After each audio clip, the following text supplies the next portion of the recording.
My husband passed away many years ago, and life never felt the same after that day. We were married for a long time and built a simple life together in a small American town. When he got sick, everything happened very fast, and one winter morning he was gone. I remember standing in the hospital hallway feeling empty and scared about the future. After his death, I had to learn how to live alone. There was no one to share dinner with, no one to talk to at night. But one promise stayed strong in my heart. Before he died, he asked me to take care of his mother. His mother lived alone in another state. She was old, weak, and had no one else to depend on. My husband loved her deeply and always worried about her. So I decided that every month I would send her $200. It was not easy because I did not earn much. I worked long hours and saved money by cutting my own needs. Still, every month I sent the money without fail. It made me feel close to my husband, like I was honoring his memory. At first his mother would call and thank me. Her voice sounded kind and grateful. She would tell me stories about my husband as a child. Those calls brought tears and comfort at the same time. Years passed and I kept sending the money. I never missed a month, even when things were hard. I believed I was doing the right thing. But deep inside, I never imagined that one month everything would change. Part 2 will reveal what happened when I tried to call her and no one answered. That month I sent the money like always. I waited for her usual call, but my phone stayed silent. Days passed and I felt a strange worry in my chest. So I decided to call her myself. The phone rang many times but no one answered. I tried again the next day and still nothing. This had never happened before. She always answered or called back. I started thinking maybe she was sick. Maybe she was in the hospital. I felt scared and guilty at the same time. I wondered if I should travel to see her.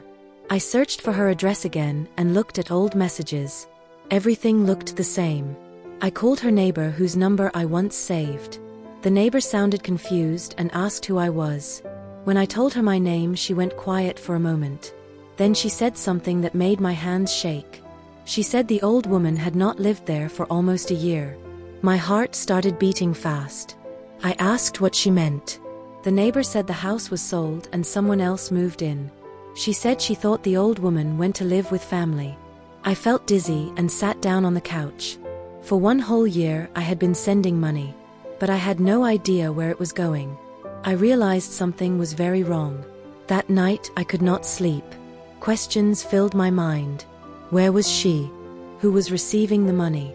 And why did no one tell me anything? Part 3 will show what I discovered when I contacted the bank and saw the truth. The next morning I went straight to my bank. I felt nervous but also determined to find answers. I spoke to a young woman at the counter and explained everything. She looked at the records on her screen very carefully.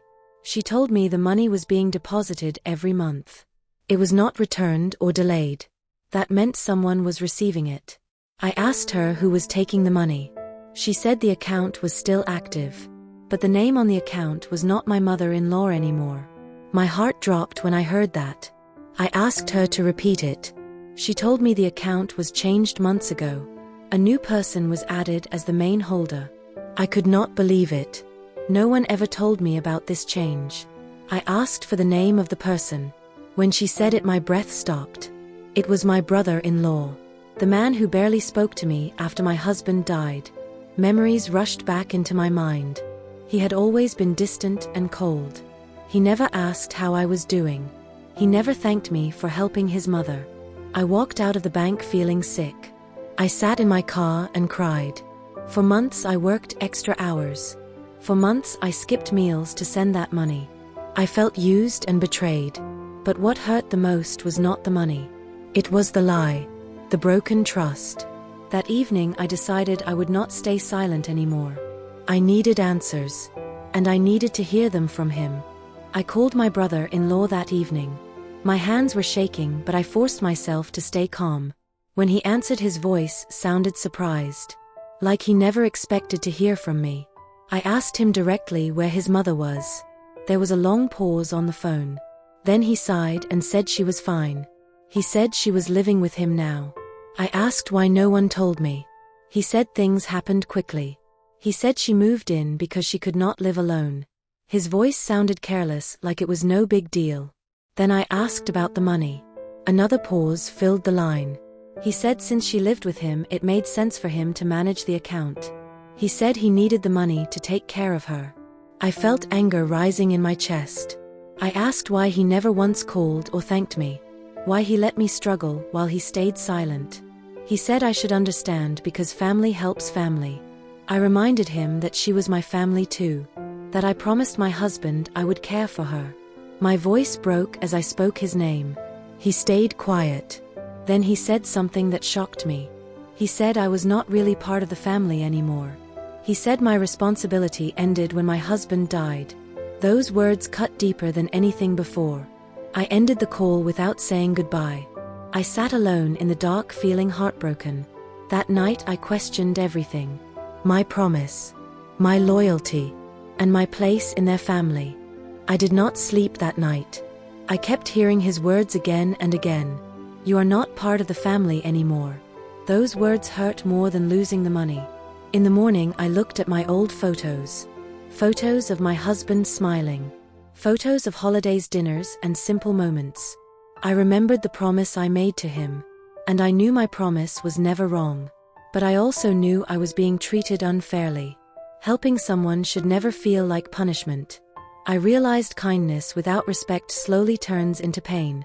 And I had carried that pain for too long. I decided I needed to protect myself. Not with anger, but with strength.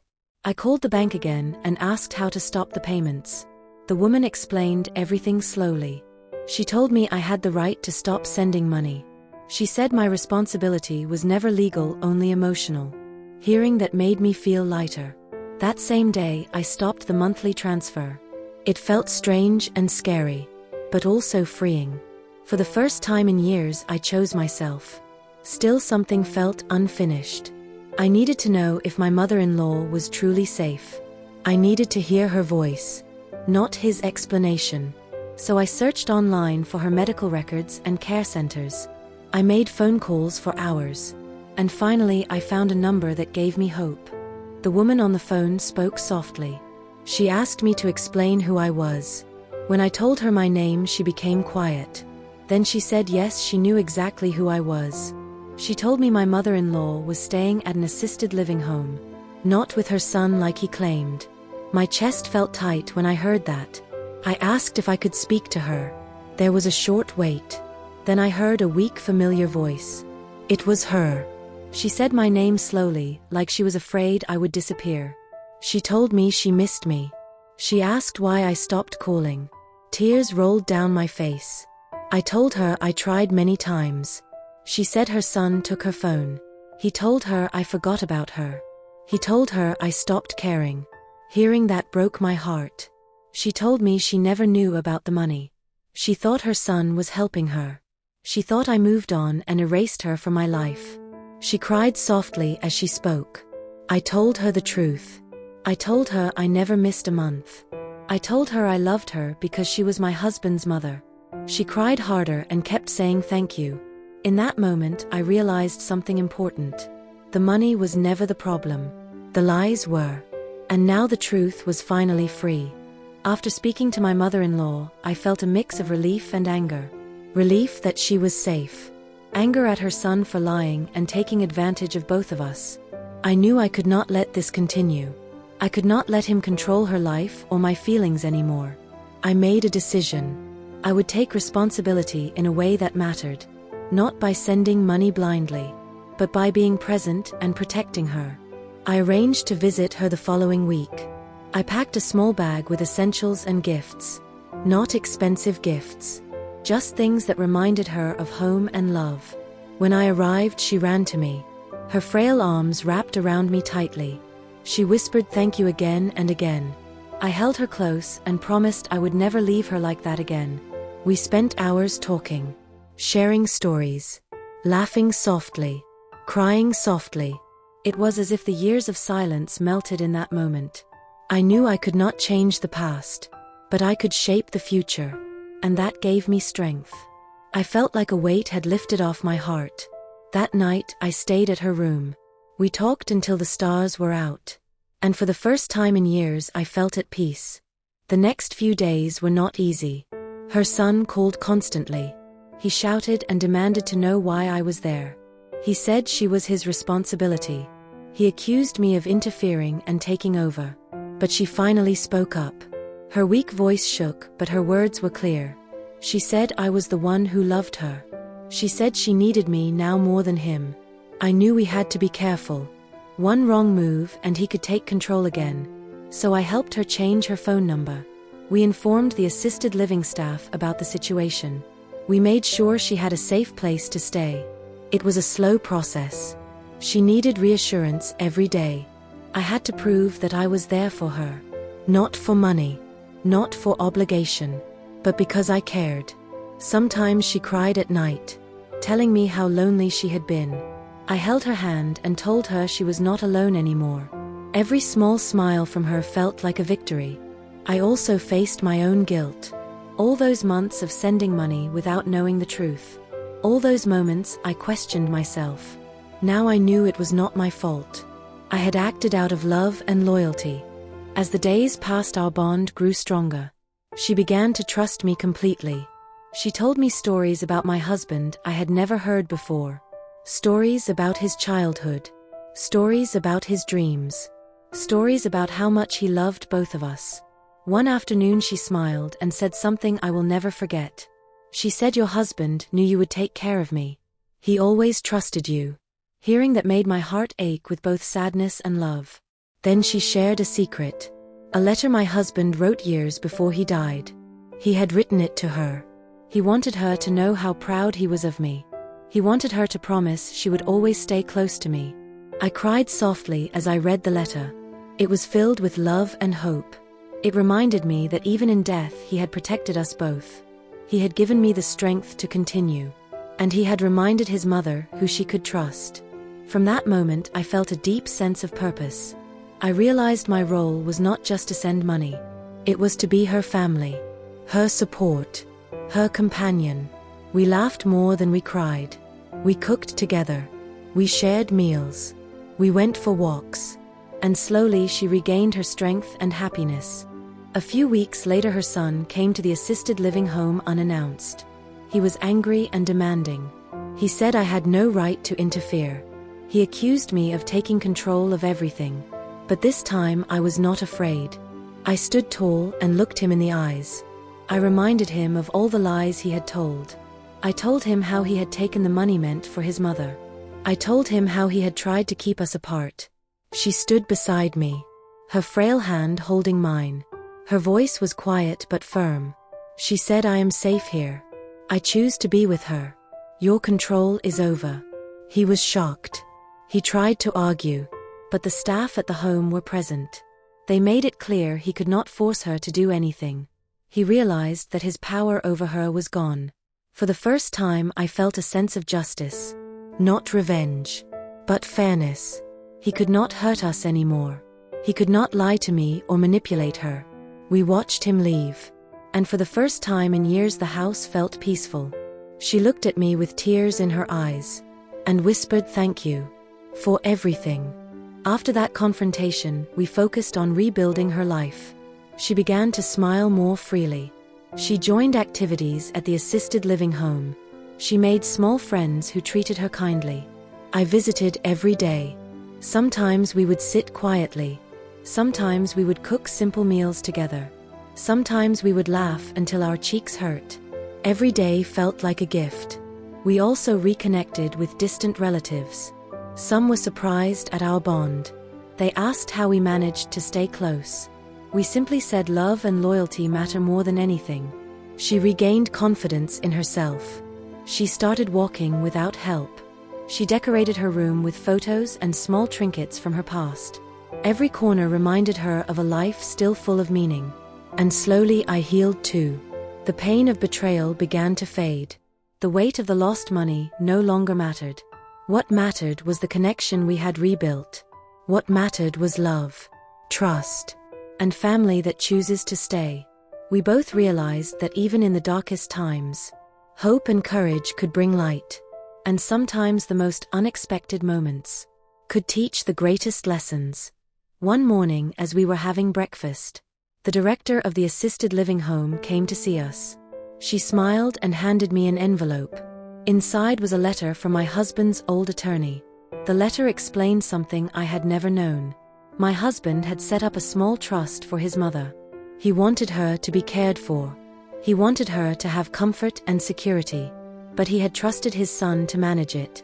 The attorney had recently discovered that the son never used the trust for her. Instead, he took control and kept everything secret. Now the trust could be redirected, and my mother-in-law could receive what my husband had intended. When I shared this news with her, her eyes filled with tears. She held my hands tightly. She said she always knew I would be there for her. She said my husband's love had never left us. I felt overwhelmed. Years of worry and pain were slowly turning into relief and gratitude. We had survived betrayal and lies, and now we could finally live freely. We planned to use the trust to make her life comfortable, to travel if she wanted, to enjoy simple pleasures without fear. Part 13 will be the final part. It will show how our lives changed forever and the peace we finally found together. With the trust in place and her safety secured, we finally felt a weight lift from our hearts. No more lies. No more fear. Just freedom and love. We spent the following months making her life joyful. We went for small trips to nearby towns. We visited parks and cafes. We laughed. We shared meals with friends she had made at the home. She began teaching me old family recipes. She told me stories about my husband I had never heard. We cried sometimes. Not from pain, but from relief and happiness. I realized that our bond had grown stronger than any challenge. We were no longer defined by betrayal or loss. We were defined by love, by loyalty, by the courage to protect each other. One quiet evening she held my hand. She smiled softly. She whispered thank you again and again. I told her it was I who should thank her, for teaching me the true meaning of family, for showing me that even after tragedy, life could still be beautiful. I knew my husband would have been proud that we kept his memory alive, that we cared for each other, that we turned pain into strength. And as we watched the sunset together, I finally felt peace. A peace I had not known since the day I lost him. A peace that came from love, from loyalty, and from keeping promises, even when the world tried to break them.